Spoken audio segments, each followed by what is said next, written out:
Christophe Baratier, bonjour. Bonjour. Je suis enchanté, Christophe. Moi aussi. Tu es un réalisateur français, tu es un enfant de la balle, tu es le neveu de Jacques Perrin. Tu as commencé il y a 22 ans avec un énorme succès, qui est Les Choristes, qui a fait le tour du monde, qui a fait 10 millions d'entrées en France, qui a été jusqu'aux Oscars. Oui. Il y a eu énormément d'autres films depuis. L'enfance est très très présente dans ton cinéma. Ici, on se voit pour Les Enfants de la Résistance, donc qui est adapté du roman éponyme, de la bande dessinée éponyme de deux scénaristes belges. Oui, Dugomy étant l'auteur et Benoît Hers le dessinateur. Je suis né à Pontin-l'Écluse, un joli petit village où je vivais une enfance heureuse. Une fois que je vous ai dit, on ne discute pas les décisions de l'arbitre. T'es pas arbitre, t'es tué! Non, ça c'est rien, c'est juste le... C'est opéré ça? Ah ouais, et ça? Jusqu'à un jour de 1940, où la guerre tente de me voler mon enfance. J'aimerais savoir, Christophe, qu'est-ce qui t'a intéressé immédiatement dans ce projet? J'ai beaucoup vécu avec ma grand-mère, qui me racontait beaucoup d'histoires de théâtre, principalement, mais aussi de l'occupation. Et moi, depuis que je suis tout petit, j'entends ces histoires-là bercées de l'occupation, avec d'ailleurs deux visions un peu différentes. C'est que les anciens avaient une vision plutôt, évidemment, ils parlaient de la douleur et de la difficulté que ça représentait, alors que les enfants regardaient plutôt des souvenirs, je dirais, presque tendres, parfois un peu légers. Et pour moi, donc, l'occupation a toujours été au cœur de mon enfance. Et puis l'occupation aussi, ça c'est encore le grand mérite de la BD, et que j'ai tenté de respecter avec le film, c'est de montrer que moi, quand j'étais petit, c'était souvent les Allemands méchants, les braves Français. Or, on sait que nous, parmi nous, de la population française, il y a des gens qui se sont conduits extrêmement mal, pour pas dire pire, et donc on a eu le pire et le meilleur de la population. Ouais. C'est ça que ça a révélé. Alors, c'est sûr, t'as qu'à lire. Et mon père qui disait, t'en fais pas, il y aura plus jamais de guerre. Tu parles. Il va y aller? Non, à cause de ses poumons. Vous aviez raison d'être pessimiste, maître. Comment est-ce que tu adaptes, en fait, la bande dessinée? Parce que adapter une bande dessinée en film, en scénario, c'est quand même un drôle d'exercice. Mais c'est à peu près le même travail qu'avec un roman. C'est-à-dire que pour respecter les auteurs, et j'avais envie de les respecter, parce que c'est le style graphique, non pas tellement les visages et tout, mais il m'appartenait, par exemple, de respecter un peu le look, ou en tout cas les silhouettes des trois enfants, et respecter aussi le graphisme, parce que c'est une œuvre remarquablement bien documentée, même jusqu'au détail. On ne se sert jamais d'une BD comme un storyboard, parce que les choses vont beaucoup plus vite en BD, les ellipses sont plus brutales. En revanche, le film doit prendre plus de temps pour expliquer les choses, et surtout développer des personnages qu'il était peu dans la BD. Les auteurs m'ont donné, non pas carte blanche, mais ils m'ont dit tu peux tout à fait développer des choses, des personnages qui ne sont pas dans la BD, du moment que tu respectes l'esprit.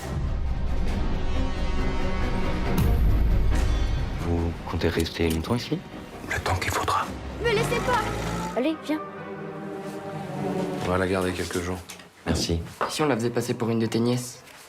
C'est pas bête, ça. L'écrin est assez parfait pour toi. Hein. Oui. J'ai l'impression ici que c'est comme c'est un retour à la maison. Oui, c'est vrai que j'ai fait aussi peut-être le plus différent de ce qu'on aurait pu imaginer, c'était le film sur l'Outsider, film sur Caviel, dans lequel je me suis bien retrouvé aussi, parce que c'était presque une histoire d'enfance aussi, d'immaturité, et qui se passait au moins dans un milieu qui me dépaysait. J'ai plus de mal avec le quotidien pur. Ouais. C'est-à-dire moi, le type de nos jours qui sort de sa voiture, qui va se garer, qui va au parking, et qui va voir sa femme au bar tabac, et puis... je sais pas mettre la caméra, sincèrement. Alors, dès qu'on parle de trucs d'atmosphère, dès qu'on parle des années 40, dès qu'on parle de climat pour lesquels j'ai encore une fois aucune nostalgie, mais c'est vrai que moi, quand j'étais petit, pour jouer au théâtre et tout, il fallait se déguiser.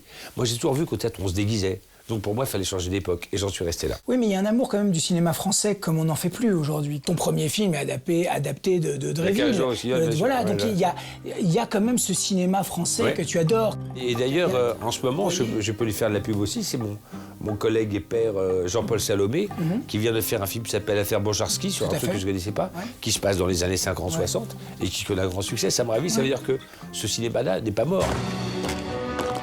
Toute personne sortant durant le couvre-feu le fera à ses risques et périls. Gestapo, faites sortir vos élèves.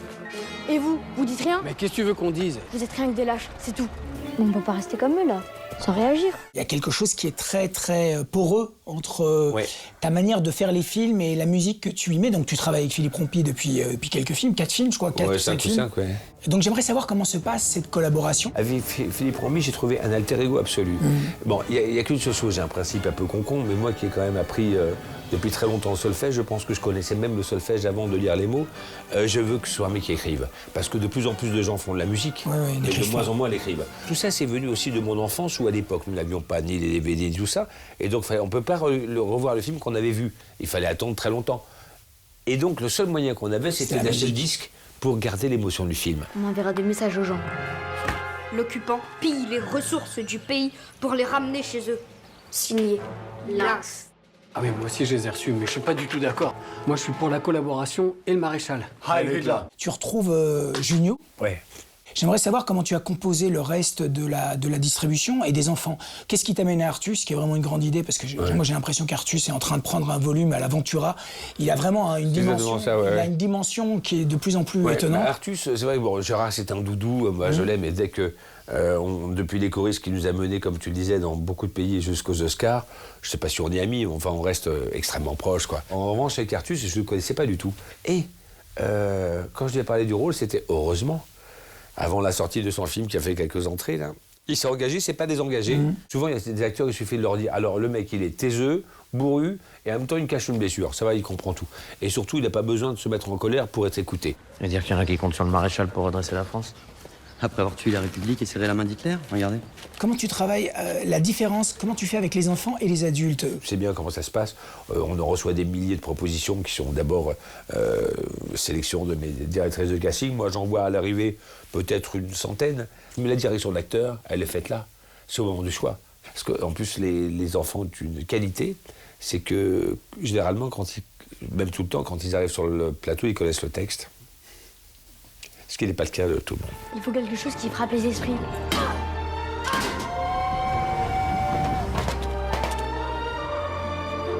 C'est ce qui arrive aux gens un peu trop curieux en temps de guerre. Mais la guerre est finie. Pas pour tout le monde. Sois fier de toi. T'es un petit garçon courageux. Tu m'as servi d'exemple. Je te remercie beaucoup, Merci, Christophe, ça a été un plaisir et bonne merde au film. Très sympathique. Place au destin cette semaine dans les salles. Des tables de ping-pong new-yorkaises des années 50 au parquet de la NBA, les ambitions des stars se croisent mais ne se ressemblent pas. This place was military storage back in the day. You wanna open it? No, I'm good. We're getting a temperature breach alert from a decommissioned facility. Some of us have encountered this before. We created a new species. I don't feel so good. Jesus Christ!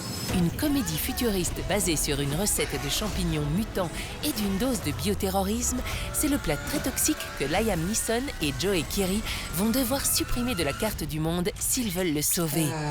That's not natural.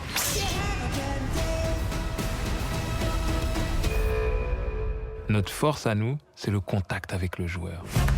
Comment tu veux que je le signe chez une agence qui n'a pas encore sa place en NBA? Tu veux commencer par le haut du panier direct. Faut bien bouffer la glace avant le cornet, non? Tu viens d'inventer celle-là? Vous avez pas encore les épaules. Je crois qu'on va commencer par bouffer le cornet. Hein. Vite ma mère qu'on va payer une deuxième chambre, Bouddha. Is French? Oui, French. Inspiré d'une incroyable histoire vraie, ce rêve américain met en scène deux Français passionnés de basket.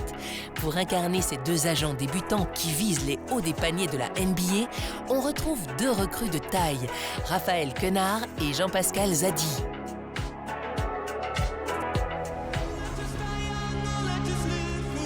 I have a purpose. And if you think that's some sort of blessing, it's not. It means I have an obligation to see a very specific thing through. And with that obligation comes sacrifice. Everything in my life's falling apart, but I'm gonna figure it out. Do you need any help? I could help you. I know it's hard to believe, but I'm telling you, this game, it fills stadiums overseas. And it's only a matter of time before I'm staring at you from the cover of a Wheaties box. Récemment couronné par le Golden Globe du meilleur acteur, Timothée Chalamet confirme son statut de star du cinéma.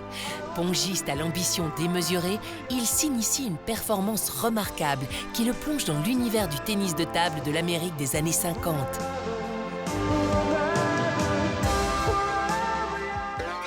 Attention, atterrissage immédiat. Du 20 février au 1er mars, le festival Anima se pose à Bruxelles pour la 45e fois. Pour compléter les séances de courts et longs métrages qui seront proposées à Flagey en provenance du monde entier, le festival a mis la gomme. À la semaine prochaine.